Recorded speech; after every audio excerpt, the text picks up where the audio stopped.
एक तो सोमवार का व्रत, ऊपर से घर के इतने सारे काम, सोचते ही चक्कर आने लगता है, पर कोई ऑप्शन तो है नहीं, करना तो पड़ेगा ही। तो चलिए स्टार्ट करते हैं आज का दिन।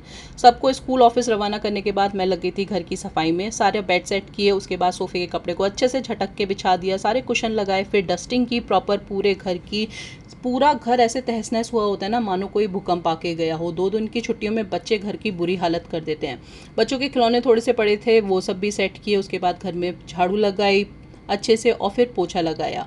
उसके बाद आज व्रत था तो जल्दी से मैं नहा के आई, तैयार हुई और फिर उसके बाद पूजा की। चाहे मुझे कितना भी काम हो, लेकिन मैं खुद का मी टाइम यानी कि थोड़ी देर तैयार होने के लिए ज़रूर निकालती हूँ, और पूजा भी बिल्कुल इत्मीनान से बैठ के करती हूँ। तो यहाँ मेरी पूजा अच्छे से हो गई थी, और ये सब करते करते ना मुझे 11:30 बज गया था और बहुत तेज़ भूख लग रही थी।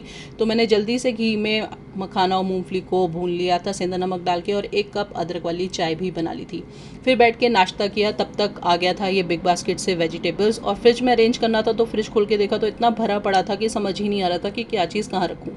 तो मैंने पहले तो पूरा फ्रिज खाली किया, क्योंकि सोचा एक बार इस पर कपड़ा भी मार देते हैं। डीप क्लीनिंग तो अभी मैंने 1.5 हफ्ते पहले की ही थी, तो इतना गंदा नहीं था फ्रिज। पूरा खाली करके उसको अच्छे से सूखे कपड़े से मैंने साफ़ कर लिया था, मैट्स हटा के। और फिर ये सारा सामान अब मैं अरेंज करूँगी। मैं मोस्टली बास्केट्स यूज़ करती हूँ फ्रिज में सामान अरेंज करने के लिए ना, जिससे ना स्पिलेज की प्रॉब्लम नहीं होती है, और उन बास्केट्स में भी मैं फॉइल बिछा देती हूँ। तो ये सारी जो भी बास्केट्स हैं मैं डोर साइड रखती हूँ, तो इसको अच्छे से लगा दूँगी। और एक पानी की बॉटल ज़रूर रखती हूँ।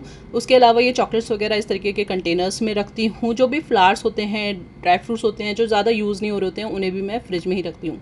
वेजिटेबल की टोकरी में इस तरीके से कपड़ा बिछाने से नीचे गंदगी नहीं होती है। जो भी वेजिटेबल्स खुली आती है ना, उनको मैं इस तरीके के बॉक्सेस में अरेंज कर देती हूँ।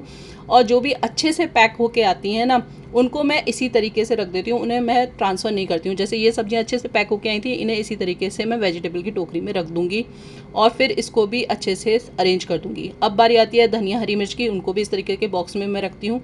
लेमन ख़त्म हो गए थे, उन्हें इस तरीके के कंटेनर्स में मैं रखती हूँ सेट करके, और ये बहुत ही हेल्पफुल होते हैं।